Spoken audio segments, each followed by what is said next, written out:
Welcome back. You're watching Times Now with me, Meghna Dekha. Focus continues to be the inconsistencies which are cropping up when it comes to the video and photo evidence in the death of Sushant Singh Rajput. Here on Times Now, we have spoken to experts who have told us that something is simply amiss. The probe by the Mumbai Police, remember, so far has revolved around the suicide angle, with the emphasis being laid on alleged mental condition that allegedly prompted him to take this extreme step. However, interestingly, as we were discussing with Dr. Swami also earlier, the cops haven't yet drawn out a psychological profile of the actor. But the revelations about the actor's behaviors as well as the actions in the run-up to the fateful day only go on to defy the claims of depression or mental duress. Here are some of the inconsistencies that the experts have pointed out to us. Now, Sushant Singh Rajput was playing video games till morning. That's not a sign of depression. In fact, many say that seems that he was in relatively good or happy mood. Also, he had been speaking about his wedding in the last phone call he makes. Goes to show someone who's very hopeful about his future, planning his future ahead, may not take an extreme step such as this. We are not going to preempt what the outcome is going to be of the probe. However, interestingly, remember, there's also no suicide note which was recovered. Meanwhile, Disha Salyan, a close friend, also someone who used to be his manager, committed suicide or mysteriously died. We are not quite sure which one it is since the probe is currently on, but she fell from the balcony to her death, which is why there are questions being raised if there is a link between his manager dying merely 8 days before Sushant Singh Rajput himself is no more.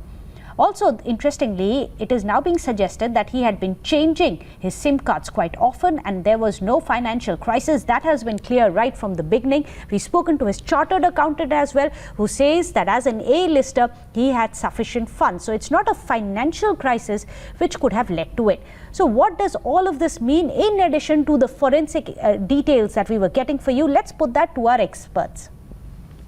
Joining us today, Dr. Dinesh Rao, a forensic expert, also Dr. Sanjeev Bagai, the chairperson of Nephron. Let me go across to Dr. Rao, sir. Sir, in your experience as a forensic expert, what would you make of these inconsistencies which you've seen in the photos as well as the videos? Of course, we're not airing all of that here on Times Now, but you've seen it. Something seems to be amiss. What do you think is really standing out? Dr. Rao.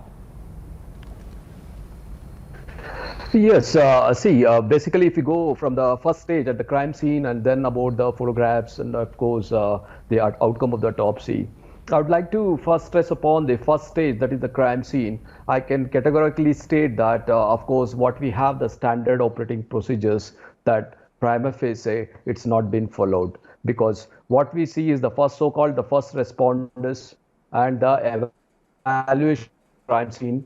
At the same time, the processing of this crime scene and the documentation of the crime scene. These are the stages of the examination. What we saw is a video where we see some of the disinterested and the interested persons part of the crime scene, and there is no scientific protocols been followed. See, the most important is the technical evidences and the biological evidences. The technical evidences is both the CCTV evidences and the mobile and the laptops. Even the mere, the number of phone calls emanating from the particular crime scene before the incident, during the incident and after the incident plays a very important role in the identification. Of course, it will definitely help in assist the investigating officers of the crime is concerned. Apart from this, the fingerprints are concerned. See, fingerprints, I just wanted to know from the Mumbai Police as how many fingerprints have been retrieved from the scene. Based on the crime scene, what you show in the photographs, I'm very sure that I think that particular aspect has never been examined. We see so many trespasses inside the scene and it has not been secured. And more importantly, how was the crime scene let open to the public later? Because that can happen only when all the investigation is completed with. What we heard from Dr. Swami itself, now we see the chemical analysis or so-called toxicological report has not been submitted. And before the submission of the toxicological examination, how is the crime scene let open is something against the standard operating procedure. So these are all the things which I can able to stress upon at this particular state. At this stage about the crime scene is concerned. And coming to the autopsy examination is concerned, see, what we have seen is from the post-mortem examination, the cause of death has been given. Of course, the toxicology examination is not available. See, in this particular incident, the toxicological examinations plays a very vital role for few reasons. One of those reasons is that there is an allegation of depression and the consumption of some medication or administration of some medications. That means the metabolites of those medicines had to be present. And if he has freshly taken as alleged at 9 o'clock or 10 o'clock some juice or some medications, and that product has to be present in the stomach itself. So, and beside this, the previous days, whatever medications he has taken, that has to be present in the blood and the urine, depending on the type of the medication. So that is another very important thing. And another most important thing is, has it been sedated or he has been infused certain drugs, forcibly or otherwise, so that can help to decide about the manner of the suspension. So toxicological exam. So why I mean to say is, see, when toxicological results are not out, how the crime scene was let open is number one, and how the conclusion the police or the public can come into. So this is the most important crucial Absolutely. part. That's a very important point you've raised. Remember, after his body was found on the next day itself, the Maharashtra Home Minister had come out and said it is a case of suicide. As Dr. Rao is pointing out, how do they preempt that it's a suicide at a time when most of the reports were still pending, including the post-mortem, the viscera report, the toxicology report, and also given the kind of circumstances that his body was found in. So Dr. Sanjeev Bagai, also if we look at the psychological profiling which has been done, there are certain inconsistencies, as you and several other doctors have pointed out. For example, would a person who wants to commit suicide, is in heavy depression, be up late playing video games and planning his wedding? Good afternoon. Just a couple of points, if I can go one step back. Go ahead, considering that most apartments in Bombay or in Delhi which have been built are approximately having a floor to ceiling height of about 10 to 11 feet, and deducting the height of the bed and the length of the fan, it's almost impossible for a 6-foot gentleman to be hanging off approximately 6 inches distance. That is the inconsistency. And the other thing is, as soon as when a body is found in a medical legal case, so this is a sudden, otherwise healthy human being which has a cause of death, we will term it as unnatural, so it's a medical legal case. So if the site of the crime and the crime scene gets contaminated by people who are not supposed to be there or not taking adequate precautions, it's very difficult to actually get accurate evidence. With regards to the psychological part, I think a lot of it will come out through the toxicology report and the serology, which is from blood, sera, viscera, even hair, nails. So that distinctly takes a couple of days. It should have been there by now. If the person is on medication, if the person is on dual medication or combination medicines, this will be proven with the report. Also, the doctor who's apparently treating would be able to give a lot of insight as to what kind of line of medication has been given. I also hear from your program that there were some struggle marks and some other things which are not consistent with someone trying to hang himself.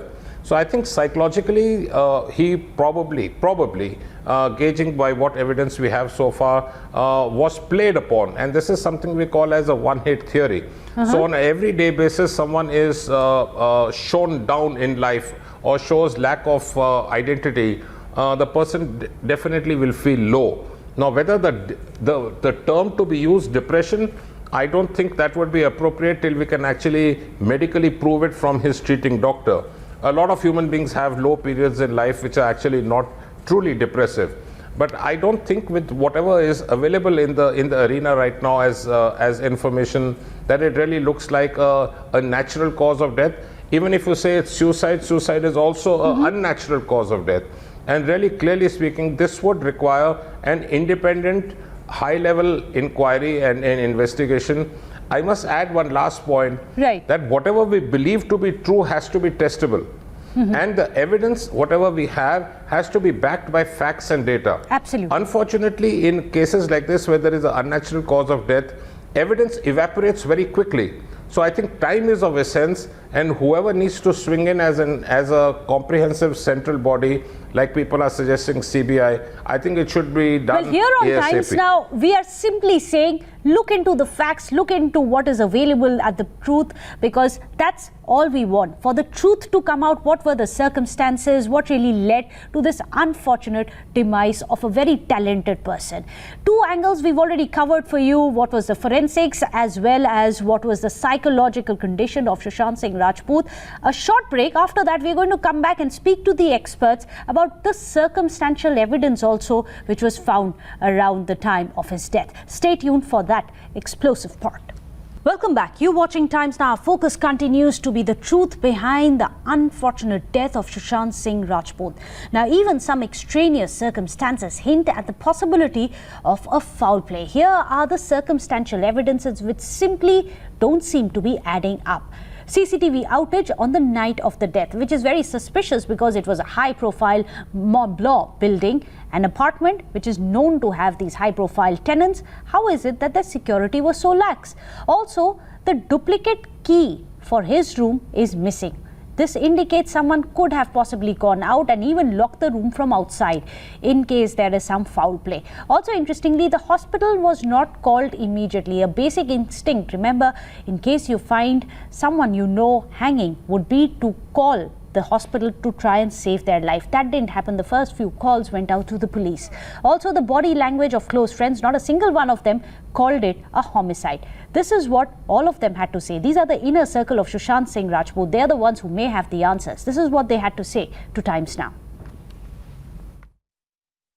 In January, when I finally went to his house because he called me. I was in Ahmedabad. I was having a nice happy job. And he called me to his to stay with him and said, "Ki, you've quit your job and come back. We'll do something on our own. I'm sure that you will understand." I'm like, "Yeah, I have a very nice bond with you. I'm sure we'll do very good things ahead also." Then I went to his to stay with him and also work with him. So yeah, the day I met him, he was very low. You know, he held my hands and he cried, like saying ki I'm not feeling so well these days. I think I don't have anybody. ऐसा करके बहुत he used to be very emotional with me. I said ki don't worry. You Sushant had assured me that I'll take care of you like a brother. You know, your family is my family, and you know I'm sure your family will also take care of me as a brother only too. I said yes sir, sure, definitely. And then उनके पिताजी ने FIR में complaint में बहुत सी बातें कही हैं। मैं आपसे पूछना चाहती हूँ कि इतनी दोस्ती आपकी लंबी रही सुशांत के साथ, did he mention anything about Rhea Chakraborty to you? आपके साथ कोई बातचीत हुई? रिया के बारे में उन्होंने कुछ कहा? कुछ आपको अंदाज़ा था? If everything was all right between the two of them? Any inkling at all?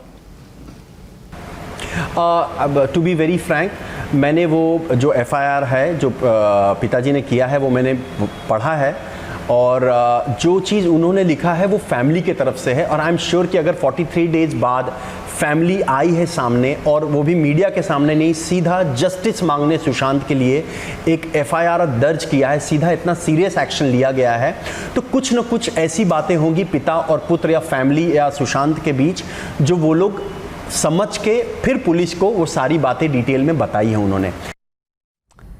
So there you have it, several inconsistencies when you look at the video and the photos, but also when it comes to the friend. Why was his last SOS call not answered? Questions, crucial clues that the cops ought to be looking into. Thank you so much, the doctors, the experts who've joined us on the show, Dr. Dinesh Rao as well as Dr. Sanjeev Bagai, also Dr. Subramaniam Swamy, for bringing several of these facts to light. This is going to be the continuous chorus here on Times Now as well, that let the truth behind the death of Sushant Singh Rajput be uncovered. Thank you for watching.